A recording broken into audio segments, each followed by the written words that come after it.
Hello दोस्तों, आप सभी का फिर से स्वागत है मेरे चैनल पर। तो चलिए फिर आज की एक और नई कहानी आपको सुनाते हैं। तो अच्छी लगे तो कहानी लाइक कर देना। मेरा नाम अन्नू है, मैं मेरठ शहर में रहती थी। आज मेरी शादी है, पर मेरी शादी मेरी पसंद से नहीं हो रही थी, माँ बाप की मर्जी से हो रही थी। मुझे ये शादी मंजूर नहीं थी, क्योंकि मैं कॉलेज में एक लड़के से प्यार करती थी, पर मैं अपने माँ बाप के सामने कुछ बोल नहीं पाई और आज मेरी शादी हो गई। मेरी किस्मत ही ख़राब थी, ऐसा कहने में मुझे कोई पछतावा नहीं है। शादी हुई और मैं अपने पति के साथ ससुराल काफ़ी लंबा सफ़र 4 घंटे के सफ़र के बाद उसके घर पहुंची। 2-3 दिन में सारे रीति रिवाज होने के बाद मैं अपने कमरे में बैठी हुई थी। सच कहूँ तो मैं अपनी ही किस्मत पर रो रही थी और तो कुछ कर भी नहीं सकती थी। थोड़ी देर बाद मेरा पति मेरे कमरे में आया। मैंने उसकी तरफ देखा तो वह मुझे अनपढ़ गंवार लगा। रंग उसका सांवला था, देखने में बदसूरत था। मुझे उसे देखकर घिन आ रही थी। वह मेरे सामने आकर बैठ गया और हंसने लगा। मुझे उसका देखना और हंसना बिल्कुल भी अच्छा नहीं लग रहा था। मुझसे कहने लगा कि मैं बहुत खुशकिस्मत हूँ कि मुझे तुम्हारे जैसी सुंदर और पढ़ी लिखी लड़की मिली है। मुझे इतना गुस्सा आ रहा था कि मैंने उसे तुरंत जवाब दिया कि और मेरी किस्मत इतनी फूटी है कि मुझे तुम्हारे जैसा अनपढ़ गंवार पति मिला। यह सुनते ही उसके चेहरे का रंग उड़ गया था। क्या करती मैं? उस पर मुझे बहुत गुस्सा आ रहा था। मेरे लाख मना करने के बाद भी मेरे बाप ने मेरी ज़बरदस्ती शादी करवा दी। कहने लगे कि लड़का बहुत अच्छा है, खानदानी है, ज़मीन खेत बहुत है, खुद की खेती करता है, तुम सच में बहुत सुख में रहोगी। पर क्या सुख सिर्फ खानदान और पैसा ही होता है? क्या मेरी कोई इच्छा नहीं, मेरा मन नहीं है क्या? मेरा मन नकारात्मक सोच से भर गया था। मेरा मन मेरे शब्दों के विरोध में जा रहा था और मैं इस गुस्से में अपने पति को सुनाए जा रही थी। मुझे उस पर बहुत गुस्सा आ रहा था। ऐसा आ रहा था कि सारा गुस्सा उन्हीं पर उतारूं। पर इस पर सुरेश कहने लगा कि अन्नू, तुम ऐसे क्यों बोल रही हो? सही कह रही हूँ मैं, तुम्हारी औकात ही नहीं है मेरे मुंह लगने की। अगर तुम्हें लगता है कि तुम मेरी बराबरी कर सकते हो तो यह तुम्हारी बहुत बड़ी गलतफहमी है। खुद का मुंह देखो आईने में। ना तुम पढ़े लिखे हो, ना ही दिखने में सुंदर। पता नहीं मेरे माँ बाप ने तुझ में क्या देखकर मेरी पूरी ज़िंदगी बर्बाद कर दी। और मैं रोने लग गई। सुरेश को क्या कहा जाए ये समझ ही नहीं आ रहा था। मैंने रोते रोते उससे कहा कि मैं एक लड़के से प्यार करती हूँ, मैं तुम्हारे साथ नहीं रह सकती। मेरी सारी बातें सुनकर वह हैरान था। कहने लगा कि अन्नू, तुम क्या कहे जा रही हो? तुम होश में तो हो? हाँ, मुझे पता है मैं क्या कहने जा रही हूँ। मैं जिससे प्यार करती हूँ वह तुमसे कई गुना सुंदर पढ़ा लिखा है। उसकी और तुम्हारी कोई बराबरी हो ही नहीं सकती। यह सुनकर उसकी आंखें भर आई थी और वह कमरे से बाहर चला गया। पर सच यह था कि मैं एक लड़के से प्यार करती थी। हम एक दूसरे से घंटे बातें करते रहते थे और पढ़ाई पूरी होने के बाद शादी करने वाले थे। आज मैं अपनी किस्मत पर बहुत रो रही थी। यह सब सुनकर सुरेश कमरे से बाहर चला गया। थोड़ी देर बाद जब सुरेश कमरे में आया तो उसकी आंखें सूजी हुई थी, चेहरे पर पानी था। शायद वह बहुत रोया था और मुंह धोकर आया था। उसने बेड पर से चादर उठाई और नीचे चटाई बिछाकर सो गया। मैंने भी अपने कपड़े बदले और सो गई। दिन बीत रहे थे। ना सुरेश से मैं बात करती थी और ना ही वह। मेरे उठने से पहले ही वह खेत पर चला जाता था और शाम को भी काफ़ी थक कर देर से आता। जब वह आता तो पूरा पसीने में भीगा होता। उससे मिट्टी और गोबर की बदबू आती थी। वह जब भी कमरे की तरफ आता, मैं हमेशा कमरे से बाहर निकल जाया करती और अपने दूसरे कामों में व्यस्त हो जाती। वह फिर फ्रेश होकर बाहर आता था। मेरी एक मजबूरी थी कि मुझे सबके साथ बैठकर शाम को खाना खाना पड़ता था। सभी लोग एक साथ खाना खाते और जो मुझे बिल्कुल भी पसंद नहीं था। शादी के बाद मैं एक ही रोटी खाती और उठकर अपने कमरे में चली जाती। शायद सुरेश को इस बात समझ आ गई थी कि मैं उसके साथ खाना भी खाना पसंद नहीं करती। मुझे उसके सामने खाना नहीं खाया जाता था, इसलिए अब वह एक रोटी खाकर उठ जाता था। तब से मैं पेट भरकर खाना खाने लगी। वह दिन भर खेत में काम करता और देर शाम तक घर लौटता था, इसलिए उसे तो भरपेट खाना चाहिए। यह मेरी समझ में आता था, पर मुझे इससे कोई फ़र्क नहीं पड़ता था कि वह पेट भर खाना खाए या ना खाए। मैं तो बस दिन भर अपनी फूटी किस्मत को लेकर सोचती रहती और अपने प्यार सौरभ के बारे में सोचती रहती थी। मेरे पास जो फ़ोन था वह शादी से पहले ही मेरी माँ ने मुझसे ले लिया था, क्योंकि इस गांव में औरतें फ़ोन इस्तेमाल नहीं करती थी। मुझे उसकी बहुत याद आती थी, इसलिए मैंने अपनी शर्म छोड़कर सूर्य से उसका फ़ोन मांगा और कहा कि मुझे सौरभ की याद आ रही है, बात करनी है। मुझे उस पर सुरेश मुझे हैरानी से देखने लगा। मैंने उसके हाथ से फ़ोन छीना और सौरभ का नंबर डायल किया। मैंने अपनी सारी शर्म छोड़ दी थी और सुरेश के सामने ही सौरभ से बात कर रही थी। सौरभ बेचारा बहुत परेशान था। मैंने रोते रोते उसे अपना सारा हाल बता दिया था। सुरेश मेरी बातें सुन रहा था।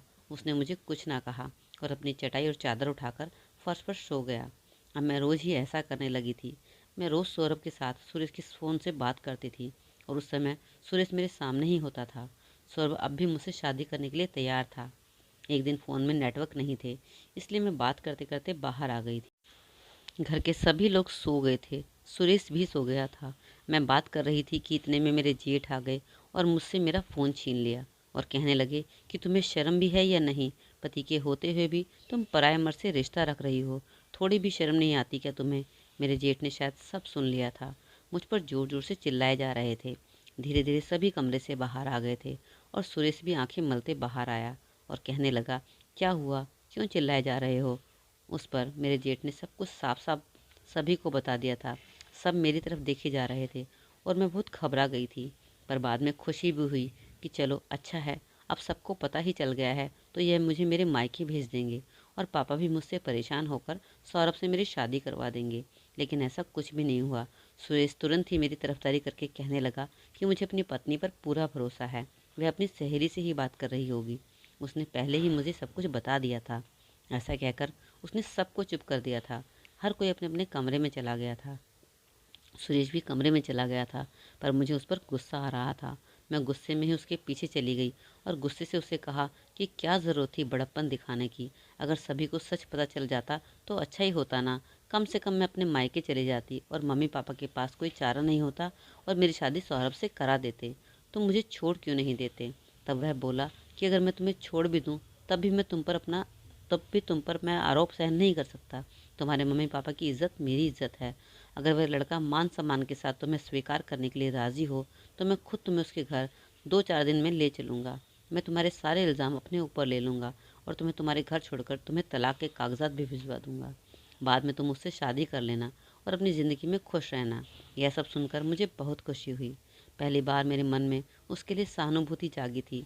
पर अगले ही पल मैं इन ख्यालों से बाहर आई और सौरभ को फ़ोन मिला दिया। उसे सब कुछ बता दिया। सौरभ भी यह सब सुनकर बहुत खुश था और मुझसे कहने लगा कि तुम पहले शहर आ जाओ और अपने पति को तलाक दे दो। हम यहीं पर कोर्ट में मैरिज कर लेंगे। फिर तुम्हें तुम्हारे माता पिता को अपने फिर तो तुम्हारे माता पिता को हमें अपनाना ही होगा। मैंने हाँ कह दी और उसके घर का पता भी ले लिया। 2 दिन बाद मैं और सुरेश सौरभ के दिए हुए पते पर पहुँचे। सौरभ के घर पहुँचकर मैंने सुरेश से कहा कि अब तुम जाओ यहाँ से और घर जाकर मुझे तलाक के कागजात भेज देना। अब तुम्हारा और मेरा कोई रिश्ता नहीं है। अब मैं सौरभ के साथ शादी कर लूँगी। तब सुरेश कहने लगा, ठीक है मैं जाता हूँ और 3-4 दिन बाद मैं तलाक के कागज़ भी भेज दूँगा। खुश रहना तुम दोनों, चलता हूँ। मैंने सौरभ का दरवाज़ा बजाया और दरवाज़ा सौरभ ने ही खोला।